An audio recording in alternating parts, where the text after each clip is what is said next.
Okay, welcome to the Already Loved podcast. My name is Aimee, and you probably noticed it looks a little different this time. Batsrai's not here, so sometimes he'll pop on and do some of them, and then other times it'll just be me.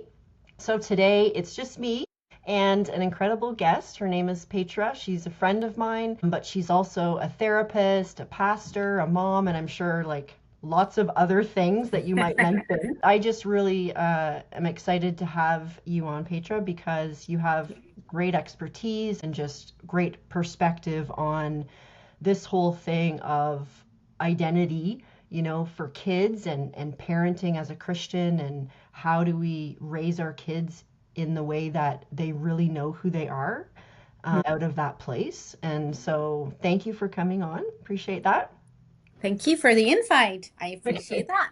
We'd love to hear a little bit about you, your story, whatever you want to share as a little intro. We'd love to hear it. Yeah, no, absolutely. So I'm Petra. I'm married. I think we've been married for 28 years this year. I got married so young. I was 19, and now that I have these young adults myself, I'm like, man, what did I do when I was 19? But it put me on this journey and where I had to learn about myself, and we got 4 kids. And I think, especially parenting brought up that who am I sense Mm, of, I think there's no other relationship that confronts you as much with yourself as your own kids about who you are, what you feel, what you struggle with. I think in every other relationship, you can kind of mask certain things, but with your kids, you can't. And when actually, before we got married, we had pre-marriage counseling from a psychologist here in Canada at the time. Even though we both, my husband and I, lived in the Netherlands, we did some schooling here in Canada. We had a psychologist do pre-marriage counseling with us.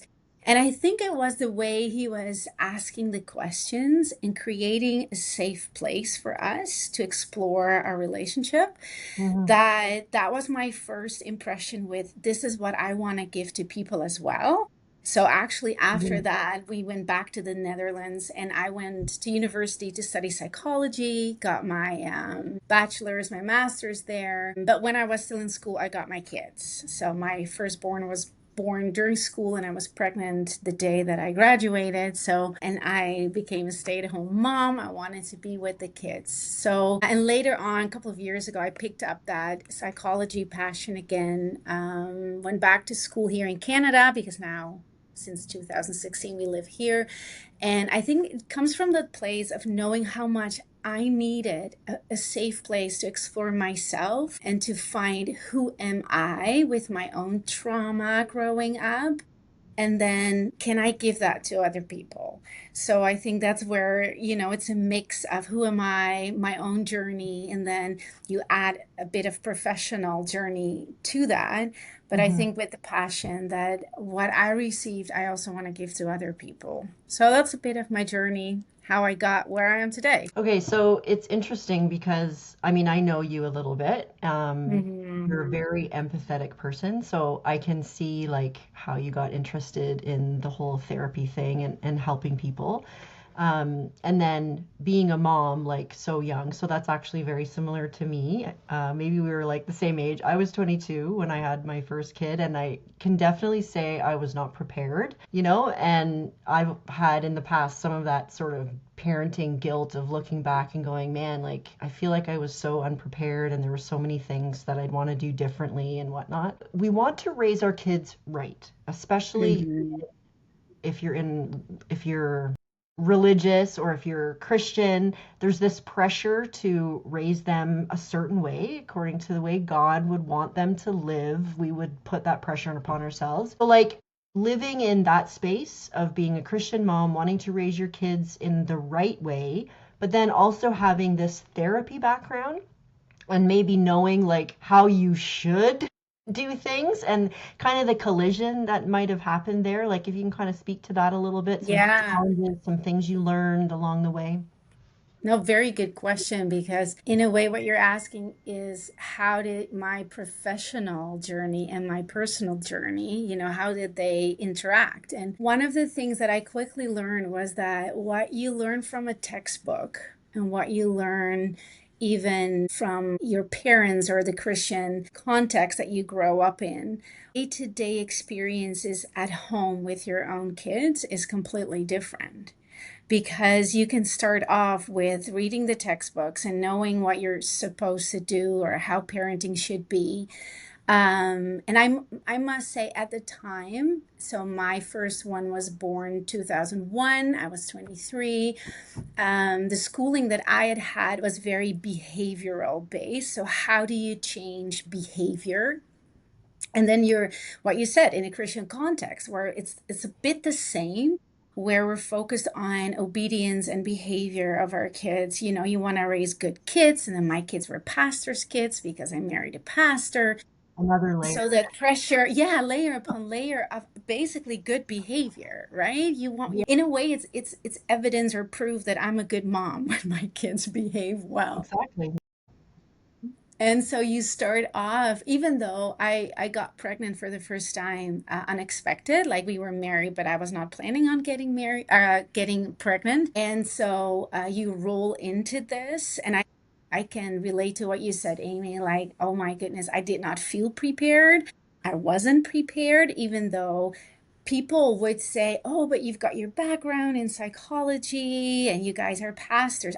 I felt sometimes that as a pressure and maybe even more as a failure when you see yourself as a mom behave in a way that you're like, I don't want to behave like that. Yeah. And so there is a discrepancy between what you want, even what you maybe learn and what is expected, and what you see yourself do sometimes at home. And that can, I think that's where those guilt feelings, that mom guilt sometimes comes from, right? What you dream or what you hope or even what you expect of yourself. And then sometimes to notice that that is not reality. Yeah. Yeah, that can create a hurtful place, even. Mhm. Yeah. Well, So. especially too, like when you partner that, like you were saying, I think you alluded to, like social media or culture or what kids are experiencing around them. If you think of it like a tree, like every connection needs to happen in healthy soil, and then the tree can grow, but then the fruit will come and they come naturally. And Yeah. so I guess when you were younger and you were a parent, like what were some of the practical scenarios or situations where you would struggle to focus on behaviors and correcting behaviors and wanting kids to act a certain way, your kids, as opposed to starting from the heart to heart place? Like, does that make sense?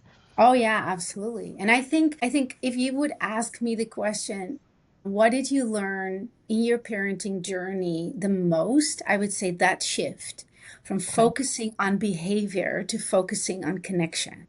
I think if I look back, that's the biggest shift that I as a parent have made. And I think if I look at our four kids that we have, I think our youngest one has experienced that the most, that parenting from connection instead of good behavior. And I think our oldest one experienced the most of we want to see good behavior in you, right? Yeah, yeah.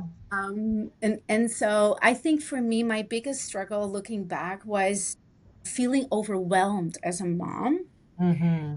and you know, not getting enough sleep. The way my brain is wired, if I get too much sound or you know, I don't have time to get to myself and just, I don't know, decompress. But Yep. with four young kids, that's impossible. It seems like there's hardly ever time to decompress. And I think then what that triggered in me was a sense of, okay, you guys need to behave. You guys need to act well because then I can have a sense of calm again. And now instead of starting with myself, what I had to learn, Mm-hmm. to find calm with myself and my relationship with God, and from there approaching my kids. I wanted my kids to obey and I wanted my kids to behave so that I could breathe. So I Mm-hmm. think that's one of the biggest lessons that I had to learn, to not focus on them to change them, but that the change starts with me. Why am I feeling overwhelmed? That's sometimes very practical. I did not have enough sleep, or I just need a little bit of rest. But also, what are my own expectations that I have of myself? Or do I get so upset about certain things. Why do I, and I see it with more women, the need for control. And I think a lot, I think I'm not the Hmm. only one, but the need for control, because that gives a sense of when I can control my own surroundings, my family, my kids, my husband, my household, that gives me a sense of even accomplishment or that I have a control over myself. And when I learned over time to let that go and start with myself, to have a sense of inner control, like I'm okay with myself, I think that's when I could start letting things go and focus less on behavior and way more on connection, if Hmm. that makes sense. Yeah, no, that's so good. I just was writing a few things down as you were talking. One funny thing is I feel like you just promoted having a good reason to have many kids because by the time you get to the last kid, like you're a really good parent. That's sometimes what I feel. Yeah. My Yeah, goodness. Yes, yes. You I get know. better at it. Yeah, and Yeah. I only had two kids, so I mean, I don't know if I can apply that, but I definitely like, so they're 25 and 23, and I can say in the last 5, 6 years or so, I feel like I've learned a few things and I've been kind of implementing stuff where like, so even when you end up implementing these things later in life, it's okay because I am seeing benefits in the kids. Like they're Yeah. saying things to me like my son came down, whatever, a couple weeks ago, and he's like, "Mom, you're just always happy all the time now." I'm like, "Oh, man," because it kind of like shows that the opposite was true for quite a while there. Yeah. But Yeah. that's okay. We're learning and we're moving Yeah, forward, even if you exactly. start when your Yeah, kids are young or if you start when your absolutely. kids are older. Yeah. And then one thing you said about your own journey, which I can really attest to, is like we as moms have these triggers in our lives. We have had a whole life of maybe issues or problems or challenges that we faced or trauma you mentioned. And so I know like for me, and maybe you can speak to that briefly, is those childhood things that we go through. When we say trauma, it doesn't mean our parents were bad. They did it the No. best that they could Yeah, with the knowledge they had. absolutely. But I think we all have trauma, whether I've heard this from other psychologists, little t or big T, whatever it is, we have some kind. Hmm. And so, like, what would you say to moms who, as we all have grown up, gone through stuff, and how does that stuff impact their ability to connect with their kids at a heart-to-heart level? Yeah. No, and there is an absolute connection because we bring what we learn from our relationship with our parents, we bring that, the good and the bad, we bring that into the relationship that we have with our kids, right?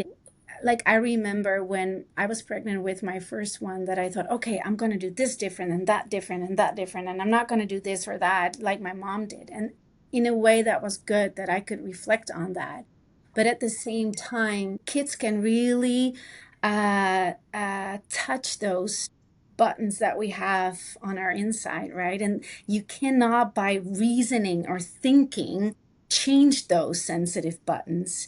It's their behavior, it's their comments, it's their whatever it is. They touch that, and that you react in a very almost primitive way sometimes to those issues and those sensitivities. For example, I grew up and I was not aware of this when I was a young mom, but I developed this belief I'm not good enough. But that was pretty right? I was not consciously aware that I felt that way. I'm not good enough. But what that means is that when my child does not behave in public, that subconsciously I am not good enough as a mom. See, I can't parent my child is now coming up for me, but I'm not totally aware of that. But Yeah. because that kind of panic comes up, Hmm. I start to discipline my child in a certain way because I want to soothe my own feeling of I'm not good enough, right? Yeah. I'm failing as a parent here. And that took a lot of time to realize that a lot of choices that I made or where I would lash out or where I would yell at my kids or where I would do things, I had to learn that that came from a lot of subconscious beliefs about myself that I had learned and picked up on in my childhood. So we bring a lot of what we've learned, both good and bad, with us when we parent. And some of that is we're not aware of that. It's part of us, and we react from that place. Yeah. Yeah. Um, So what yeah. do you think would be like maybe one or two things that helped you overcome those past triggers and sort of parent from a different place? Yeah. Well, what I did at a certain point, what I noticed was that I had these power struggles with one of my kids. And I actually went in therapy for not that long, just a couple of sessions. And one of the things that I discovered was that had a hard time with emotions, so dealing not my own but somebody else's emotions, and that the root was with my mom could have very strong emotions, and I could feel very unsafe with that as a child. And I think what I developed as a child was that I would freeze, like I would almost dissociate. I'm not in the room, I'm not here with these emotions because Mm, they're too scary, they're too much for me, I don't know how to deal with this. And mm, then you become a parent, but your kids have strong emotions. Mom, I could not like freeze and think like, okay, I'll just wait till all of this is over. And so I did the opposite. I would really go into a power struggle. Maybe it was that I copied even some of those things of my mom because that's how I was modeled, of course. But mhm, I noticed I didn't like that about myself. So in therapy, that's one of the things that I discovered about myself, that I was scared of other people's emotions, even my own kids' emotions. And I remember so well that after one session with my therapist, I went home and my son came home. I think he was 10 or so at the time. And he did not park his bicycle where he was supposed to. And so I asked him to do that. And he got really, really upset with me. So, again, a lot of emotions. And mhm, I felt that urge to control that emotion come up. mhm, But now, because I had become aware of this, I said to myself, can I allow his emotion in the room without the need to control it? So I don't know, wow. I think I Can you stood say there that again? quiet. What was that question? I Can I? asked myself the question, can I allow for this emotion to be in the room without me having to control this? Yeah, that's a Because good I was so question. scared of those emotions. And so I think for maybe a minute, I didn't do anything. And then I just asked him calmly again, I would really like you to clean or park your bicycle. And I'll never forget, he just walked away and did it. He just took his bicycle. And I thought, huh? Just by staying calm, but just allowing him to express his anger at me that he didn't feel like, doing what I asked of him, and then calmly asking again was enough. And I'm not saying after that he was, it was always peaceful or whatever, but that was my first experience with realizing, wow, if I let this happen, if I'm okay with somebody else having an emotion, Mhm. to see the result of that.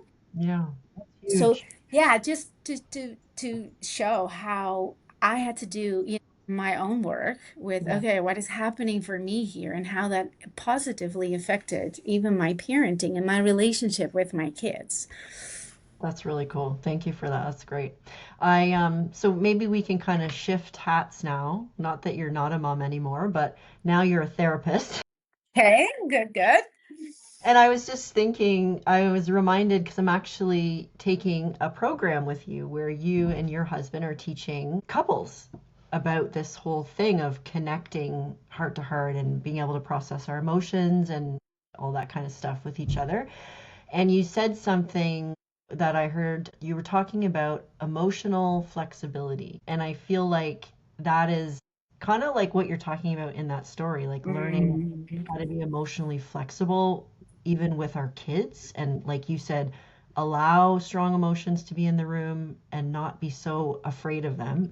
But of course, we are afraid because of our past hurts and whatnot. So we're one of the goals I think for someone to take away from this podcast already is just thinking about being a mom, you're a human, you've had a past, you've had a childhood, and what are some of the things that maybe need some processing from the childhood, some hurts and mhm, pains, some traumas that you might have had so that we could be as moms better equipped to handle Yeah. those strong emotions and be able to process them and not control and fight them and stuff. Yeah. So I think that's a cool takeaway already. But okay, so moving forward, I just wanted to ask you this question now, like from your therapist perspective, because Mhm. you teach on the importance of connection first. And, I've been learning about that as well. And then with Already Love, that's one of our main themes is that Yeah. whole thing of having safe, healthy connections will produce the fruit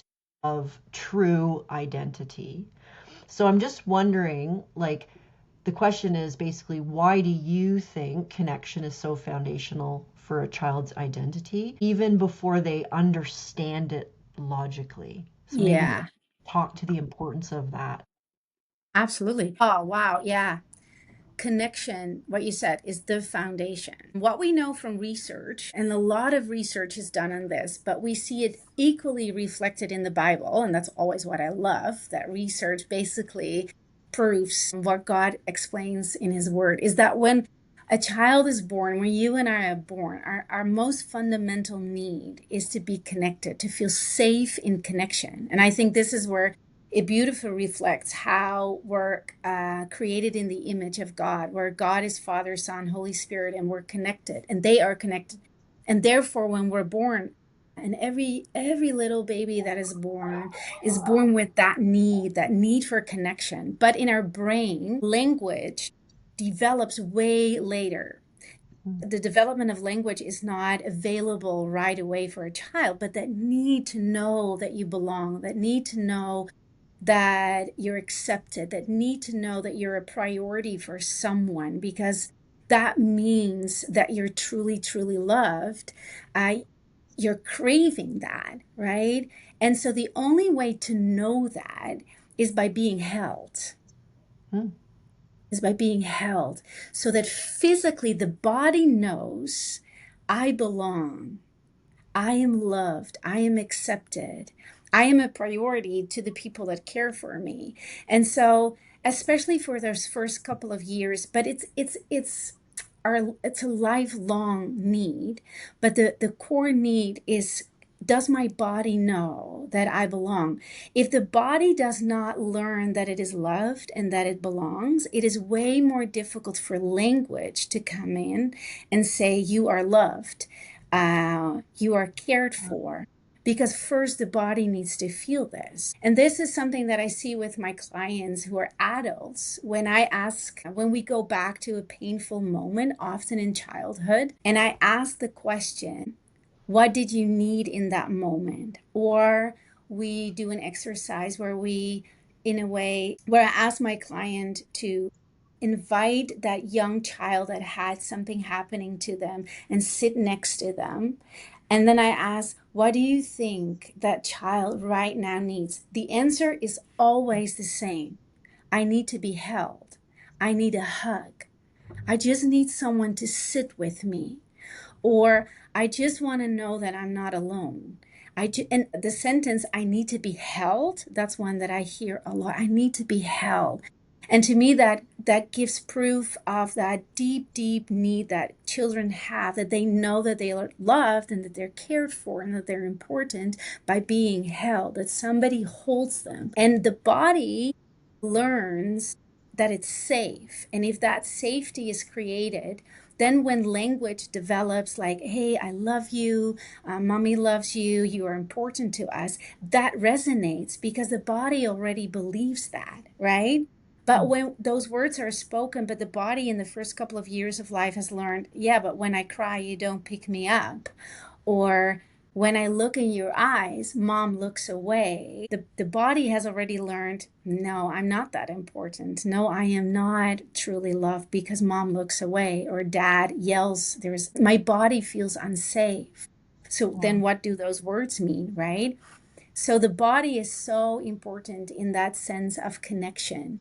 And I'm even learning that with my now adult or teenage kids, that they still need that sense of connection. And I am not a very big hugger, or I'm not a very physical, affectionate person. It's not just who I am. But this awareness makes that I sometimes grab my girls and I say, oh, let's hug. Just because I know how important that feeling of, or when they're upset, or things happen in life, or they get a bad mark at school, or they had a friend, a conflict. And, I cannot always solve their issues, but that physical connection, I'm more and more aware how important that is. I'm just here, let's hug for a moment, let me hold you for a moment. And even with my boys, just hugging them, holding them, or just putting my hand on their shoulder for a little bit and rubbing them, just however, whatever way they accept it from me. But that physical connection, I'm here, I see you, without any words, but that connection. um, Wow. I I've never heard it said that way before, that like the body learns it first, learns that love first. Like I never heard it said that way. That's very, mm, very interesting. And I was thinking when you were talking, I'm like, so then there's different theories or different things that we do as parents or moms that then like that comes into question. For example, let the baby cry itself to sleep. Like mhm. I did that with probably both of my kids. Actually, my first one didn't really cry tons, but my second one she cried a lot more. And so then I'm thinking, man, like what are we teaching our children when we say just cry to sleep, or when they're two and they're on the floor crying? Maybe they're throwing a temper tantrum, if you want to call it that, but they're freaking out about something, and then we just stand there and go, well, I'm not going to touch you or anything until you stop doing that.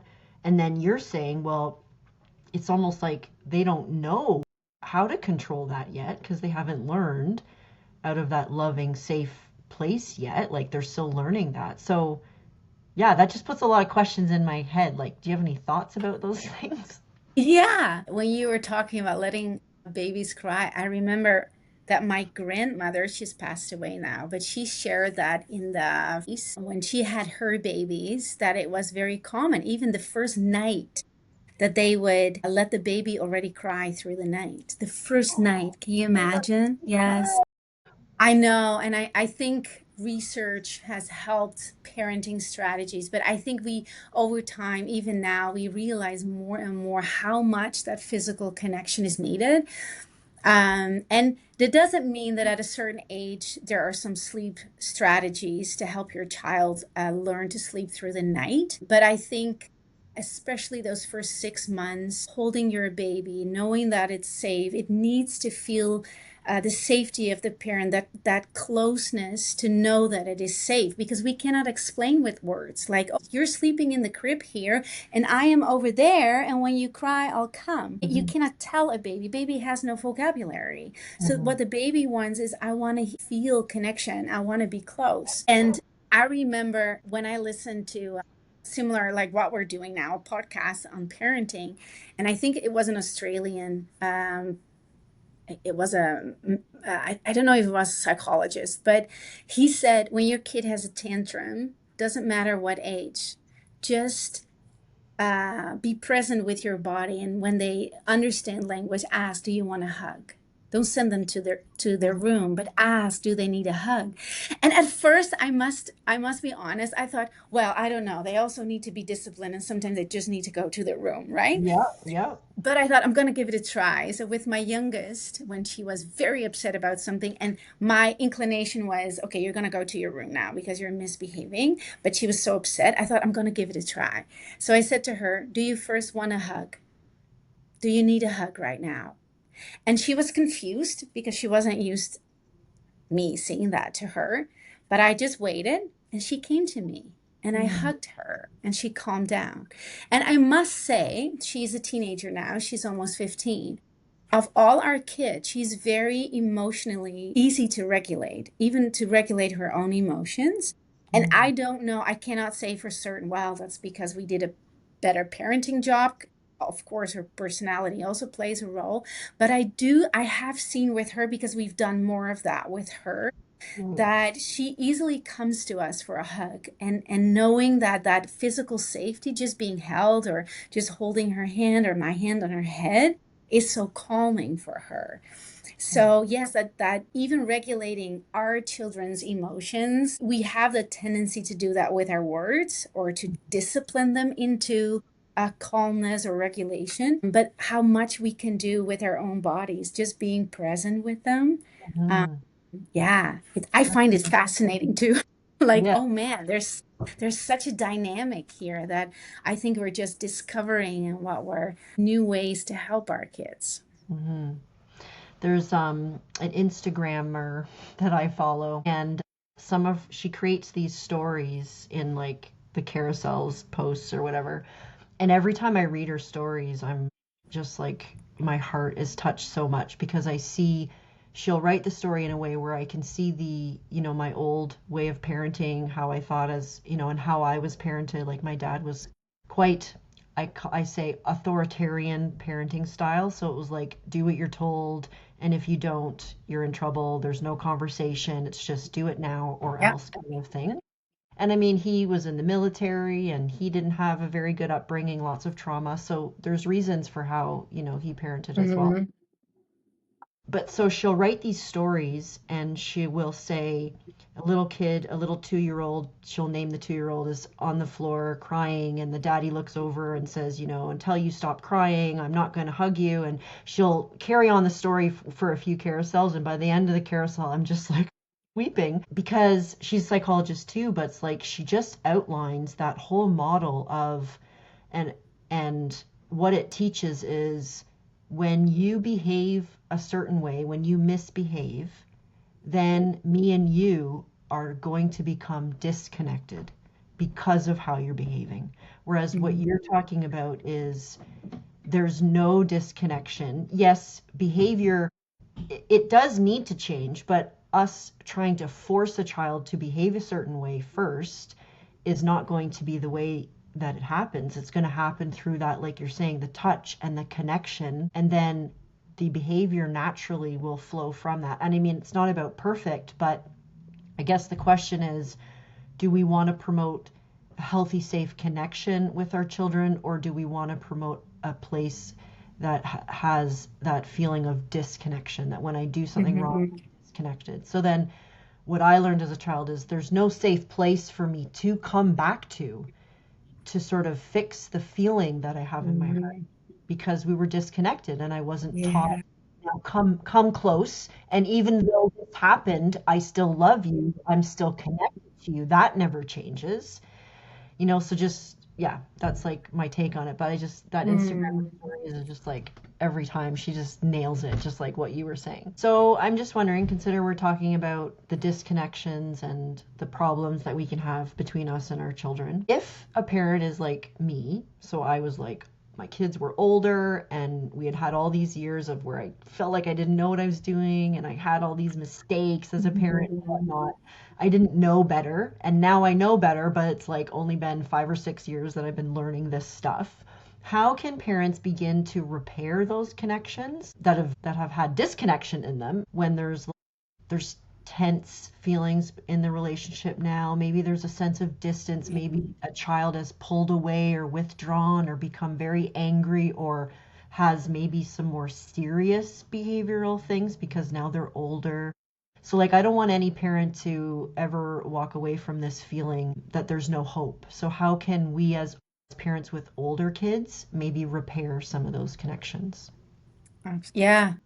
No, and I think what I said with our youngest one, I think we were able, because we learned this, to implement this, but I wasn't able to do this with all my kids as well from a young age. And so I think the question is really good. How can you start doing this? And I think, you know what, we can start doing this any moment, any connection, because it is such a need that everybody has. I think any parent listening to this can be comforted by the knowledge of your child craves connection with you, even though right now it might not look that way. They might have closed their heart off because they're hurt, there's disconnection, but underneath, there is always that desire for connection. But they might still keep the door closed or react in a way that is hurtful to us as parents because it's still unsafe.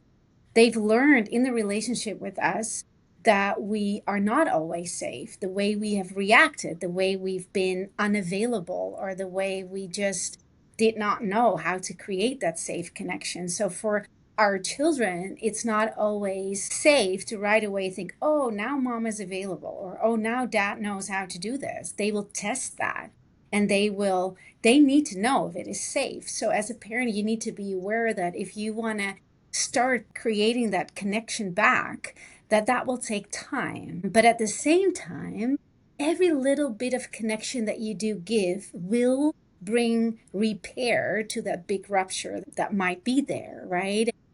A couple of very practical things that I'm thinking of is show genuine interest in your child, even though they do things that you don't agree with, even though they might be interested in things that you don't agree with. But show genuine interest. Ask questions to get to know them without providing any criticism, without providing any advice, without making suggestions, but to really come from a place of, I am genuinely interested in you and I want to be connected with you. Even if you share things with me that you do love or have decided that I don't agree with, I can set that aside. And that's that emotional flexibility, what you also mentioned, right? Can I still hold on maybe to my own beliefs, to my own needs, to my own opinions and values, but at the same time create space for my child to know that I am genuinely interested in them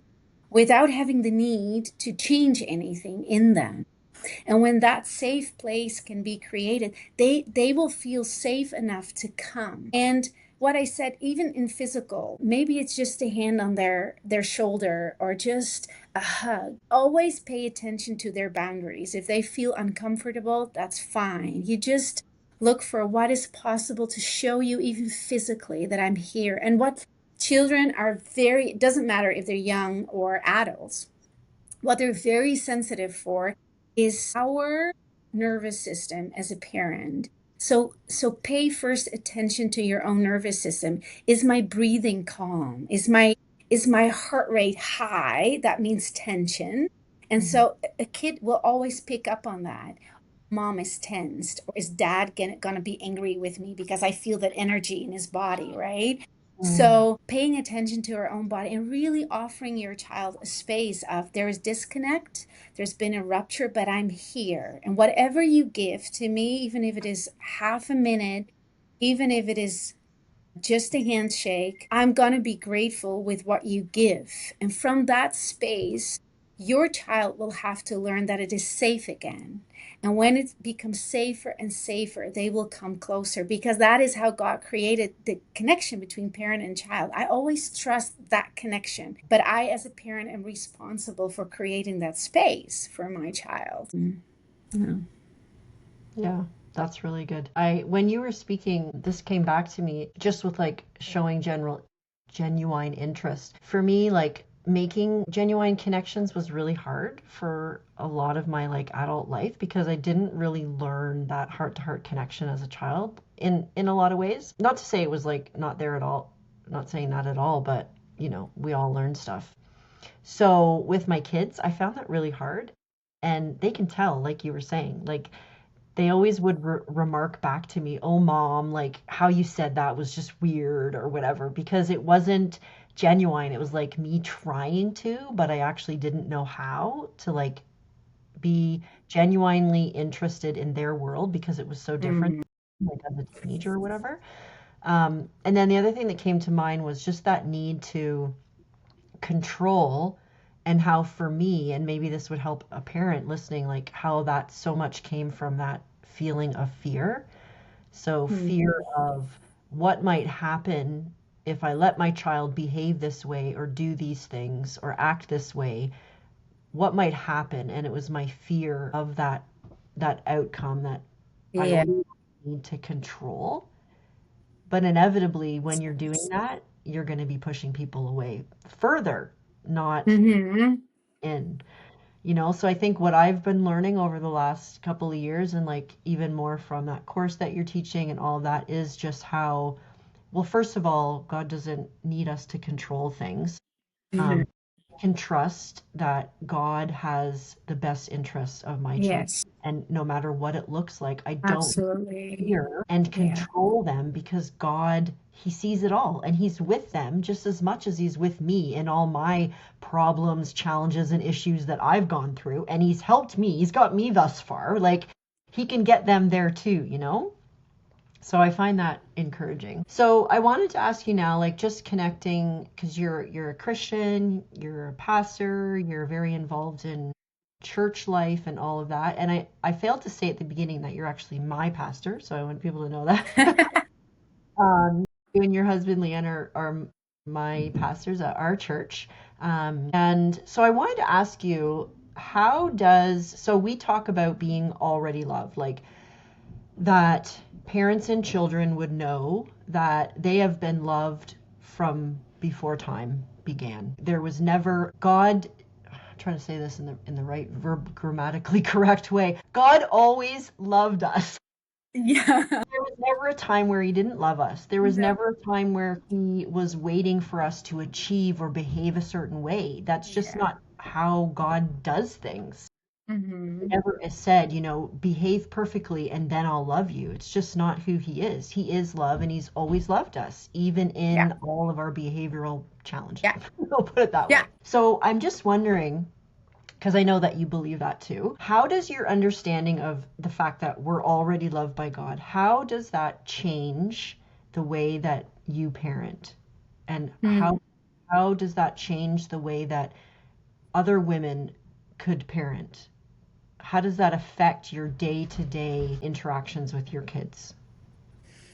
I think for me, and I think it's linked to also how I found that place of grace with God myself, but that my kids are enough and that I am enough. And that gives such a peace that I don't have to strive to be something, or that my kids have to be a certain way, but we're enough. And that gives a sense of almost like calm, and I can relax. And from that place, what I've noticed is that creates a sense of openness and curiosity to learn. And so if I would not have God loving me, knowing that my kids are loved in the core of who they are before they were even created, they are loved and I am loved. That means that we're good enough. We're enough. And that helps me to not feel any pressure of that I have to prove myself as a mom. My kids don't have to prove themselves that they are good kids, but they are. They are my good kids.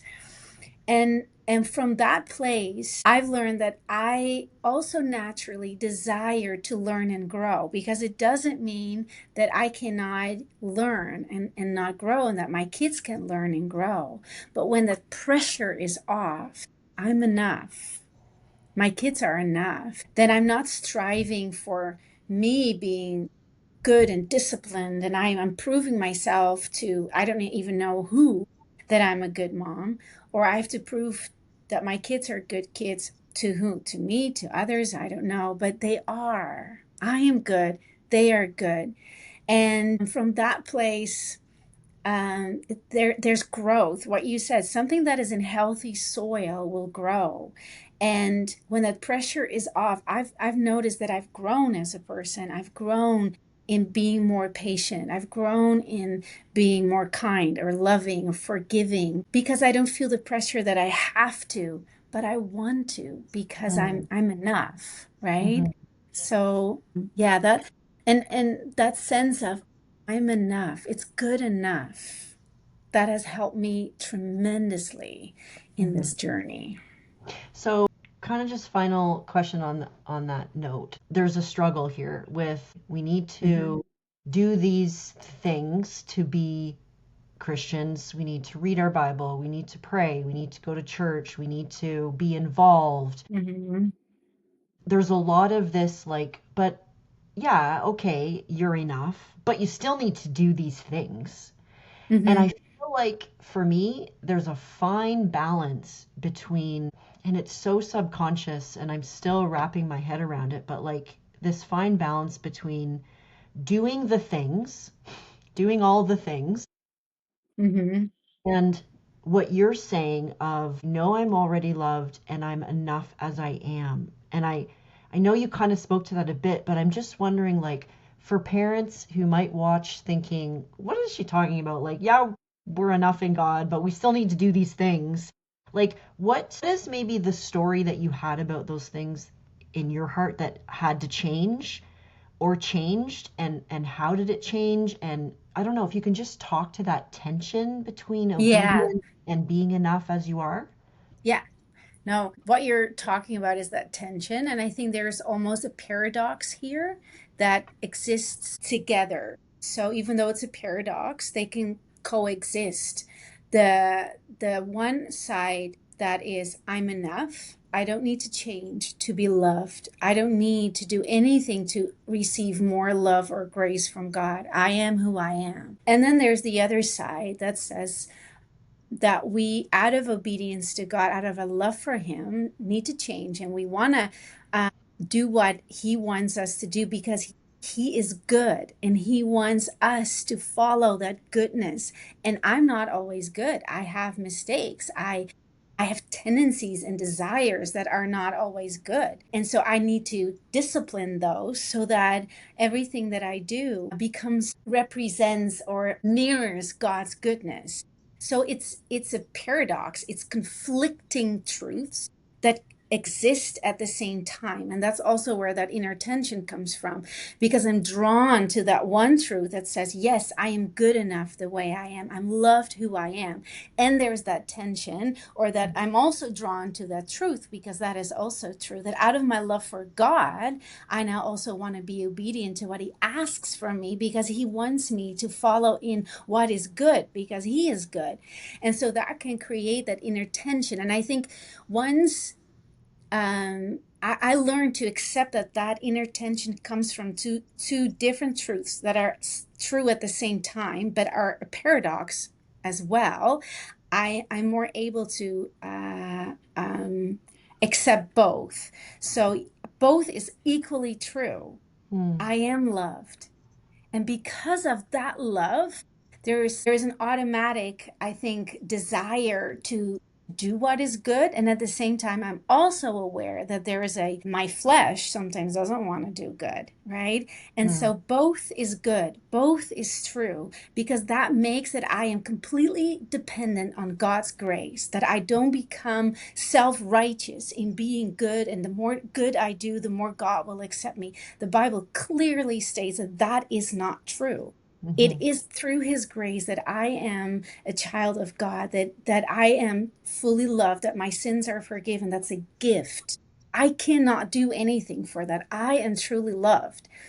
But the result of that is the other truth, that now I have a desire, and I want to obey because I want to do good, because God is good. And that conflicting tension can sometimes be in my heart. And I think that's what you're referring to. I always like the visual of a river that has two river banks. And then if the one river bank is grace, I'm good enough, and the other riverbank is discipline and obedience, then my life is like on that river. And those banks keep me on the river. And so if I would go over on the one side, that would mean I would not do good. It's just grace. I don't have to, use any form of discipline or whatever. Hmm. And basically, then grace becomes very cheap. It's just cheap grace. But if I go overboard on the other side, then it becomes self righteousness. And in life, I have to stay on that river. And there are days that I lean more towards the other days things happen and I lean more towards the other. But I always ask myself the question, am I still sailing the river, or am I Hmm. going overboard on one of the two ends? And Right. that has helped me Yeah. to understand this tension that we have inside. I love that. Yeah.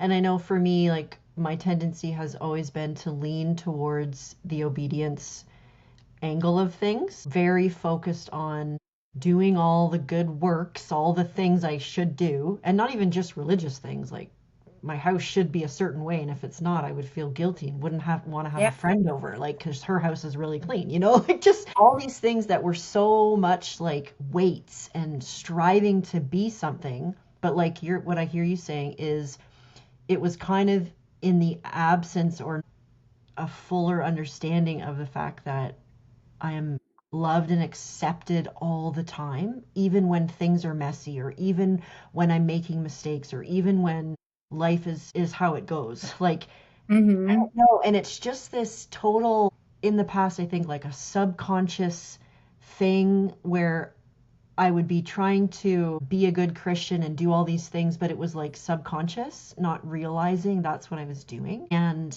that's why we like to say, like, we love the analogy of the seed and the tree and the fruit. Yeah. That when you plant the good seeds of connection, and that's the focus, is the connection, the heart to heart, protecting that connection, naturally the behaviors or the fruit, so to speak, they will come naturally. And it won't be this striving and this struggling all the time that's filled with Exactly. stress and anxiety. Exactly. Yeah. Yeah. So I love No, what I you're saying absolutely about the believe river that. and the banks too. That's a really good analogy.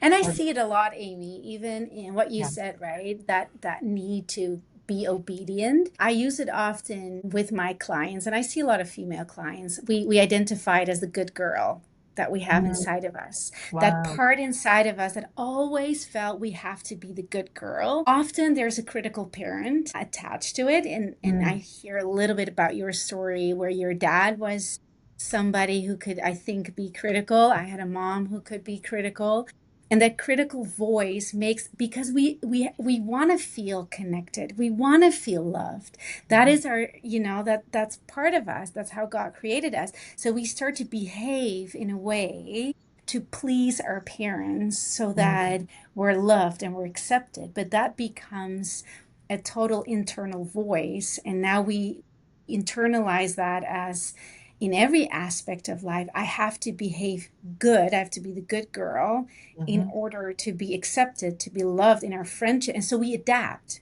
mhm, We get disconnected from our authentic self, and we start to adapt to the relationships so that we get what we need or want. And it's that disconnection, I think, with our authentic self, who we truly are, because God wants that part from us. And he's okay with the messiness and that we don't always know how to. He's okay with that. But mm, that's, I think, the journey that we have with God, that we learn to really surrender to him and what that loving relationship with him means. But that's not pure obedience. That's that true self mhm. that sometimes fights against it and doesn't want it, and is learning how to. But yeah, that good girl that a lot of people, and not only women, I see it also in men, but that can so be in the way. That can be a false sense of obedience. It's not really because we want to obey and we want to do good and we want to love on God through our obedience, but it's that part that developed to adapt, to be Yeah. loved. Yeah. And it's not always clear what part that is inside of us, but when we get that more clear, we can start distinguishing, okay, is it my good girl that is behaving right here? Or is this authentically me choosing Yeah. to be good here, right? Yeah. I love that. And the more, like, for me, I found what's helped the most is just the more I was consciously receiving and aware of God loves me right now in this moment. God is with me, enjoying every aspect of Mm, this moment with me. And that's every moment, even when yeah. I'm doing things that maybe aren't the most healthiest. Mm-hmm. He doesn't want us to do unhealthy things because he knows how that will affect us and hurt us. And the more I receive that, the more I can be calm and at rest and at peace in Yes. all of these situations. Yeah. And again, it just seems to happen naturally when we really Yeah. get into that place of, okay, God, you love me. And it's so simple. It's not complicated. It's not like you have to go study your Bible for 12 hours straight to figure out that God loves you. Like, we know he loves us, so just take a simple moment once in a while through the day and say, God, like, thank you that you love me just as I am. Like, that's how simple it's Yeah, been for me, you know? absolutely.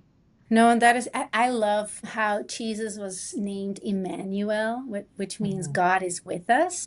For Yeah. me, that is always such a comfort, knowing that that is God's promise to us. He is with us. He doesn't always change the situation, but he is with us. And what you said, sometimes just even checking in with your own body, like, does my body believe right now that I am truly loved, or is there tension in my body? And so the words, I am truly loved, and then checking in with my body, do I feel that? Do I feel loved right now? Or is without judgment, not like, oh my goodness, I'm not feeling it or something, but I think it's becoming aware that helps to grow in this. And yeah, I can know that I am loved, and I can feel that I am loved. So I love what you said. It's not complicated. It is just giving yourself those moments of, I'm truly loved.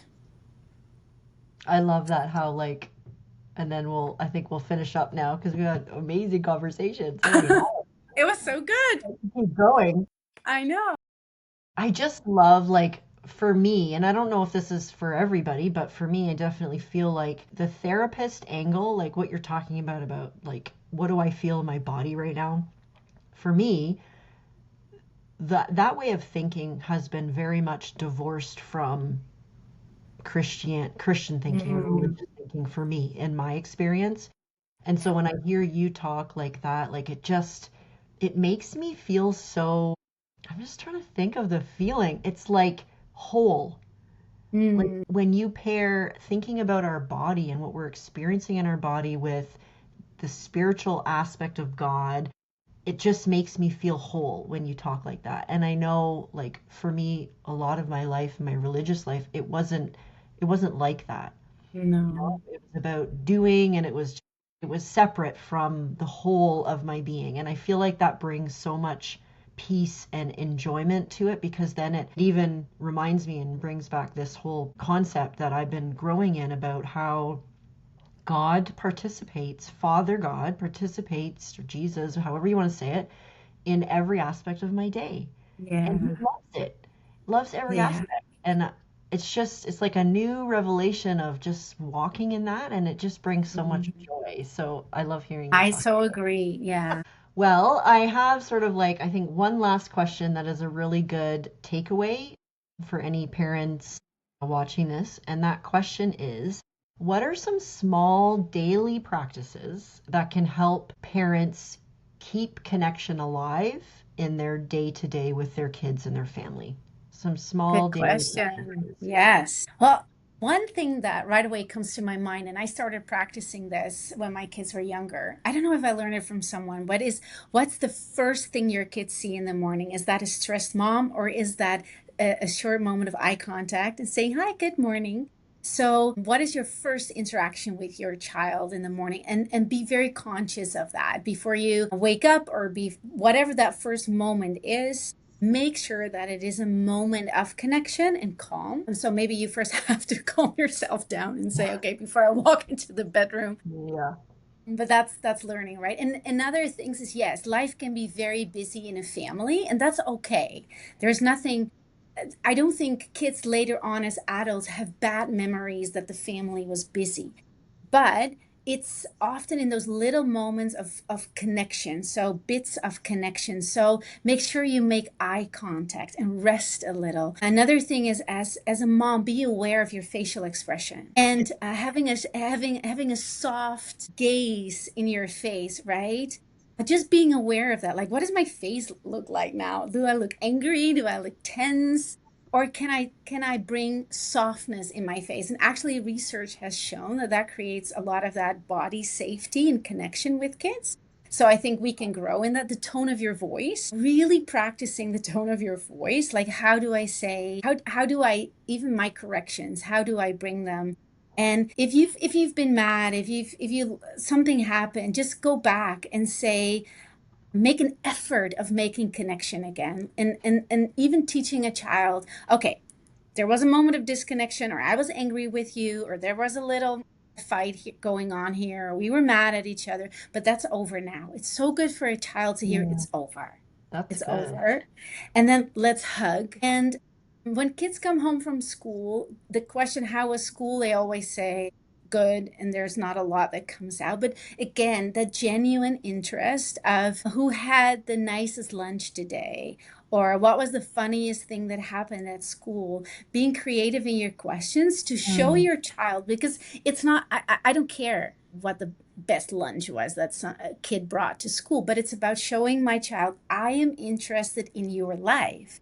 And with little questions, that is so helpful. Another thing, when you're in the car with your child, those are moments that you can really have a little bit of a deeper conversation, or can ask maybe the questions where you need a little bit of, time. You're together in the car. I always use car also as a moment to ask them what music they want to listen to. Again, it's showing interest in them. that's a Sometimes nice it's one. music I don't like at all, but I try my best to sing along with their songs. Or sometimes I even ask, these lyrics are a bit weird. What do you think of this? I hear some words that are not really appropriate. What are your thoughts? So having a conversation on this, hearing their thoughts, Mhm. without right away criticizing it, but just, hey, did you hear that? How was that for you? And just hearing what they have to say. Last thing, and I struggle with this too, our phone in our hands, right? Really paying attention to when your child talks to you, you don't look at your phone. It's so Mhm. simple, but it's that connection. I see you. I'm not Yeah. distracted by the phone. You are my priority. Mm, And when they see that you make that choice for them, that it's in those little things where they see I am more important to mom than her phone, yeah. I think that creates that sense of connection. So it's more in the small things. It's in all those small little moments, way more than the big conversations that we're having with our Yeah. kids. Those are so good. And when you were talking about tone and facial expression, I was like, oh, that is I the know, biggest right? thing that my kids would I say to me, know. like, Mom, your tone. I mean, they wouldn't say it like Yes. that, but they would say, Why are you saying it like that? And I'd be like, I'm Yeah. not saying anything like anyway. Yeah. Or your So, eyes look so angry. I've heard yeah. that one so often. Oh, So really man. becoming aware of that, right? Like, oh, Yeah. what do I look? Is my gaze, is that soft? Can Yeah. I really tilt my head a little? That sounds soft. I've learned that in therapy. Tilting your head a little. It's weird, but Yeah. it works. Well, Yeah. even just watching you tilt your head, I was like, oh, that's a little different. Little tilt of your head. Yeah. I It's in like the that. little things, right? Yeah. That's really, really good. Um, oh, I was gonna say something there and then I just totally forgot. Yeah.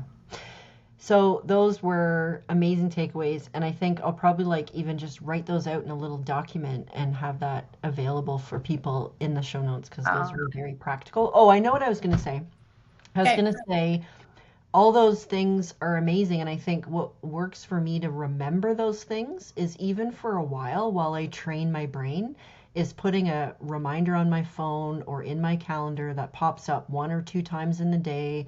Maybe for me it would be like stop, pause, remember your tone and your facial expression, and it would just remind me. And then over time, Yeah. maybe I have it in my phone for 3 months and it started to become a habit because I'm seeing it Yeah. Oh, working. I I love that know idea. I need That is that. so good. That is Yeah. so good. Just I wondering if love other that. parents might need that. Yeah. No, You've been incredible. Thank you so much for giving your time and all your expertise. thank you, Amy. Lastly, before we finish, is where can people find you? Say they just love what you're saying and they want to go do some therapy with you or ask you some questions. Where would they find you? Just search my name on Psychology Today here in Ontario, and you surely will find me there. There's my email address. You can call, you can shoot me an email, and I love to meet parents there. Thank you again very much.